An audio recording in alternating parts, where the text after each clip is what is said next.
How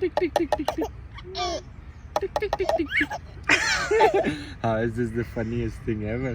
स्वागत है Florence में और ये पहली ट्रिप है दोस्तों जो हम बेबी के साथ कर रहे हैं।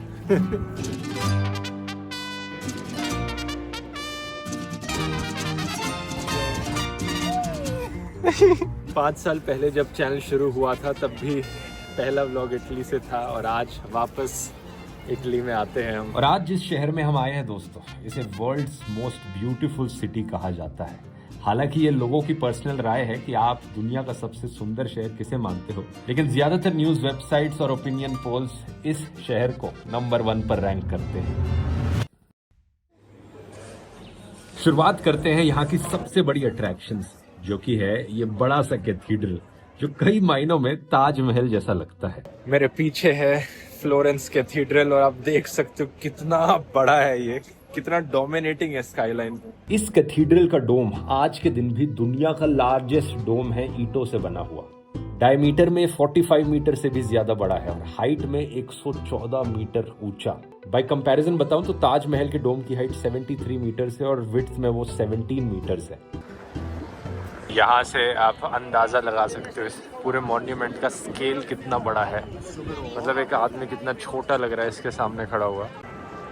इसकी दीवारों में इतनी कॉम्प्लेक्सिटी है कि एक के ऊपर एक स्कल्पचर बना हुआ है। पहले ये देखो, इसके ऊपर ये आएगा, उसके ऊपर ये आएगा, उसके ऊपर ये आएगा। और अगर आप सोच रहे हो जो इसके ऊपर वो गोल्डन कलर का ग्लोब सा है, अगर वो नीचे गिर जाए कहाँ गिरेगा, तो उसका एग्जैक्ट आंसर है यहाँ। क्योंकि एक बार ऐसा हुआ है कि 1600 में जब वो नीचे गिरा और यहाँ गिरा और यहाँ का मार्बल टूट गया और वो टूटा हुआ मार्बल आज भी देख सकते हो। So this is the most unsafe point actually.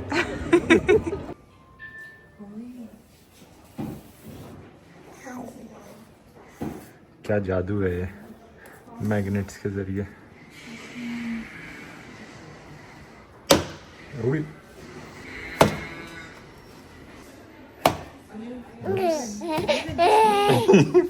This is a very interesting wall. I think someone started it, putting a kiss mark with their lipstick, and then people continued it. There are lots of hidden pieces of art actually.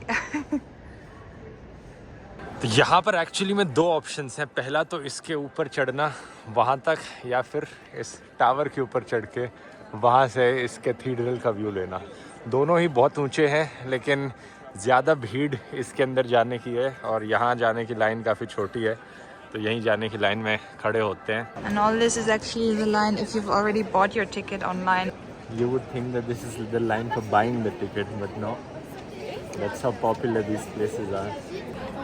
ये मैं अकेले climb कर रहा हूँ क्योंकि baby के साथ safe नहीं होगा। इतनी नैरो स्टेयर्स हैं, अगर गिर गए तो उसे बड़ी चोट लग सकती है, इसलिए यूली और बेबी नीचे है, मैं अकेले ऊपर जाता हूँ।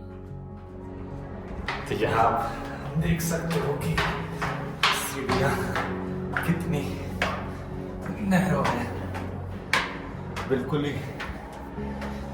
बीच के चलना पड़ता है। तो 414 स्टेप्स 82 मीटर्स चढ़ने के बाद ये व्यू दिखता है। केज के अंदर है लेकिन बहुत ही बढ़िया व्यू है। यहाँ से पूरे शहर के इतने बढ़िया दर्शन हो जाते हैं क्योंकि चारों तरफ का नज़ारा दिखाई देता है एक बिल्कुल ड्रोन व्यू से।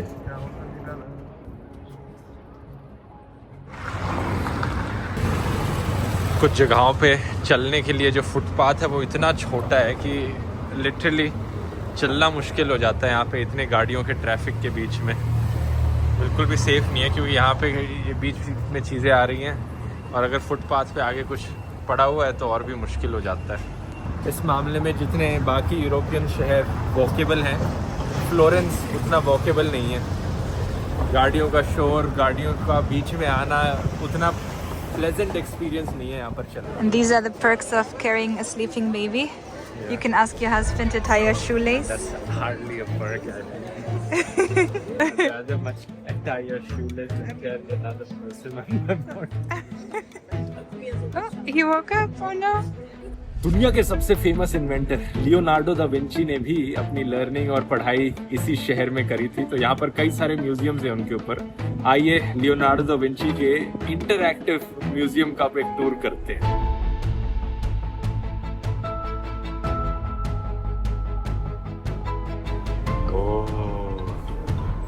So many machines.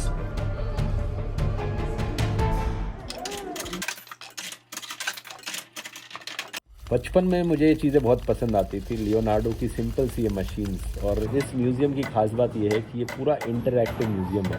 तो हर एक मशीन जो लियोनार्डो ने बनाई, जो यहाँ पर रखी है, उसके साथ आप इंटरैक्ट कर सकते हो। उसमें लीवर्स हिलाकर देख सकते हो, बटन्स दबाकर देख सकते हो कि कैसे चीज़ें मूव करती हैं और कैसे गियर्स की अरेंजमेंट की गई है। यहाँ लियोनार्डो भाई साहब ने एक हेलीकॉप्टर बनाने की कोशिश करी थी। उड़ नहीं पाया ये, लेकिन डिज़ाइन बहुत ही इनोवेटिव था। बस ऊपर नीचे करने से देख सकते हैं कैसे हिल रहे हैं विंग्स। पानी ऊपर उठाने की बहुत ही सिंपल सी मशीन आर्किमिडीज ने बनाई थी ये पहले, लेकिन फिर लियोनार्डो दा विंची ने इसे और इम्प्रूव कर दिया इसके डिज़ाइन को। इतना सिंपल सा डिवाइस क्या कुछ कर सकता है। बहुत ही प्रिमिटिव रोबोट भी बनाया था लियोनार्डो ने। बस इस लीवर को खींचने से अपने हाथ हिलाता है जैसे कि इंसानों की तरह हो। इस शहर की दूसरी सबसे बड़ी अट्रैक्शन है ये ब्रिज, पोंटे वेचियो। बहुत कम ऐसे ब्रिजेस हैं दुनिया में जहाँ पर एक्चुअली में लोगों के घर और दुकानें हैं। ये उनमें से एक ऐसा रेयर ब्रिज है। कहा जाता है कि वर्ल्ड वॉर 2 के दौरान हिटलर ने फ्लोरेंस के बाकी ब्रिजेस को तोड़ दिया, लेकिन इस वाले ब्रिज पर कोई बॉम्ब नहीं गिराए, क्योंकि ये इतना सुंदर था, वो भी इसको डिस्ट्रॉय नहीं करना चाहता था। Crazy because the sky is extremely blue and the water is extremely green. It's very low also, the water. Yeah. You can see stuff inside it. यहाँ अगर आप नोटिस करोगे, ये सारी जो इमारतें हैं बिल्कुल इन वुडन प्लैंक्स के जरिए टिकी हुई हैं, तो बड़ा ही ऐसा लगता है कभी भी गिर सकती हैं। यहाँ से ये ब्रिज शुरू होता है, लेकिन ब्रिज के ऊपर चलकर कुछ भी खास नहीं लगता, क्योंकि दोनों तरफ दुकानें। ऐसा लगता ही नहीं है कि ब्रिज के ऊपर हो, ऐसा लगता है किसी भी और सड़क पे चल रहे हो। बहुत सारी ज्वेलरी यहाँ पर बिक रही है, लेकिन सबसे इंटरेस्टिंग चीज़ है इन दुकानों के बाहर जो व्यू दिख रहा है। इस पूरे ब्रिज पर सिर्फ और सिर्फ ज्वेलरी की दुकानें हैं, और हर एक ज्वेलरी इतनी महंगी है कि ये ब्रिज टूट गया तो यहाँ पर मुझे लगता है सीधे सीधा 100-200 मिलियन डॉलर का नुकसान होगा।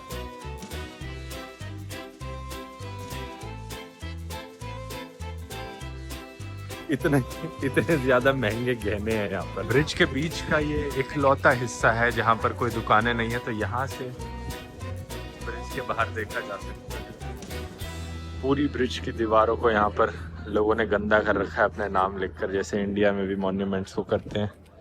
यहाँ पर भी यही हालत कर रखी है। ये पीने का पानी है यहाँ से, लेकिन यहाँ पे भी काफ़ी कचरा फेंक रखा है लोगों ने। पूरे नदी के किनारे किनारे चलने की अच्छी जगह है, और अच्छी हो सकती थी अगर इस सड़क को यहाँ से हटा देते, क्योंकि इतने सारे स्कूटर गुजरते हैं जिसपे बहुत सारा शोर करते हैं। लोगों के चलने की जगह इतनी सी है, गाड़ियों के लिए इतनी ज़्यादा जगह बना रखी है, और भीड़ बहुत ज़्यादा है इस पूरे शहर में। उसके लिए इन्होंने अच्छा इंफ्रास्ट्रक्चर नहीं बना रखा है यहाँ पे। इतने सारे हिस्टोरिकल स्टैचूज, और यहाँ पे एक मॉडर्न स्टैचू आ जाता है, एक औरत का फोन पकड़े हुए। Actually, she looks like one of these street artists who pretend to be statues. She's just way too tall for that. Yeah. But you think she will move any moment? लेकिन अब हम जा रहे हैं एक view point पर, जो चल के आगे थोड़ा सा ऊपर, वहाँ से पूरे शहर का बहुत बढ़िया व्यू दिखेगा कहते हैं। और जो व्यू हमने देखा वो इतना सुंदर था कि शायद ही दुनिया में कहीं ऐसा देखा हो। बार्डीनी गार्डन।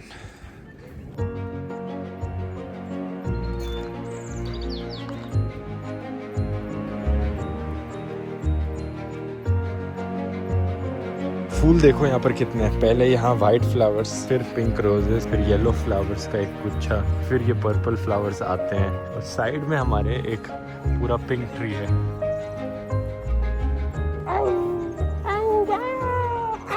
बालों को मत खींचो, बालों को मत खींचो।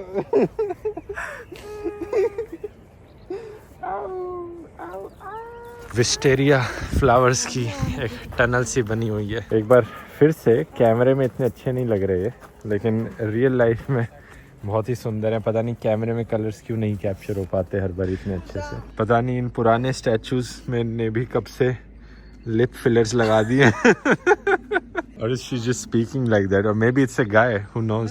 तो यहाँ से आप सबसे बढ़िया व्यू देख सकते हो इस कैथीड्रल का। हर कोई यहाँ सीढ़ियों पर बैठा है व्यू देखने के लिए। यहाँ पे आने के लिए आप गाड़ी का भी इस्तेमाल कर सकते हो, पीछे बहुत बड़ा पार्किंग लॉट है, लेकिन चलकर भी आ सकते हो हाइक करके, क्योंकि गाड़ी से आओगे तो रोज़ गार्डन मिस कर दोगे, और चलकर आओगे तो हमारी तरह फिट रहोगे। स्पेशली जब 10 किलो का पैकेज मेरे पास हो हाइक करने के लिए, तो और भी ज़्यादा एक्सर्जन लगता है। But wasn't that difficult?